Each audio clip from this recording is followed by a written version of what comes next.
The following presentation is an introduction to virtual classes for parents and teachers by Jennifer Ventura. What are virtual classes? Virtual classes are classes that take place in an online learning environment. This online learning environment may be part of a full-time virtual school or a blended learning model.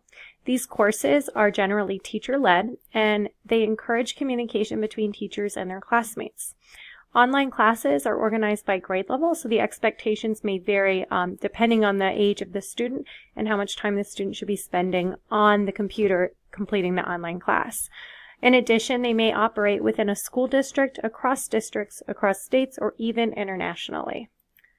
A full-time virtual school will provide classes in which students receive all of their instruction and curriculum online with electronic communication between their classmates and their instructors. This communication may be synchronous or it may be asynchronous. So it may be occurring in real time, or it can be more or less structured of when they complete the assignments. A blended learning approach is different from full-time virtual because it combines virtual experiences with an additional face-to-face traditional instruction. So it includes both.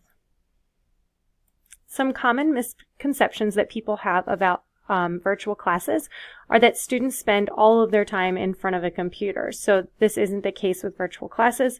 Students will spend some of the time in front of the computer, and then they'll also be completing other assignments that doesn't require all tech for completion.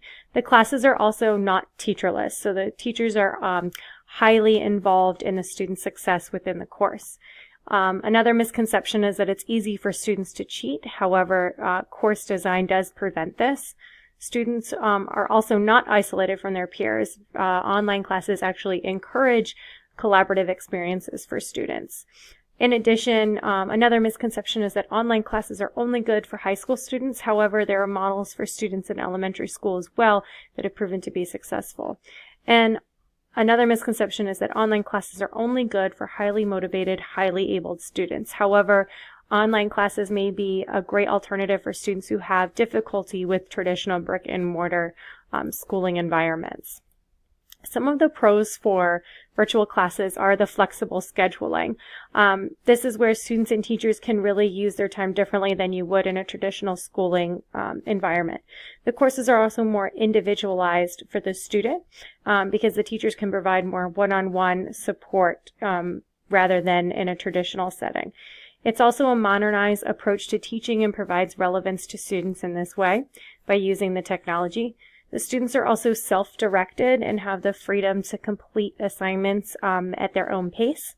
It also encourages connections not only between students that are in the course, but also connections if the environment is set up across states or even across countries.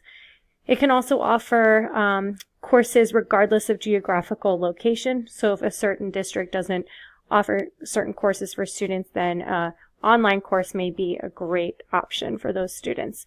And it also increases the technology skills that students are using. While there's a lot of pros, there's also some cons to virtual classes that parents and teachers should be aware of, including sufficient evidence that's lacking for student success of online classes. The self-directed learning, while it is a pro, this could also be a con for some students that have difficulty monitoring their own learning style. It also involves a lot of parent involvement, which is really necessary and important. So this might be difficult for parents who are unable to provide that time for their students within their schoolway. And then there is less face-to-face socialization, although it does encourage communication. And that is a brief overview of virtual classes. And here's a list of references that was used to make this presentation. Thank you.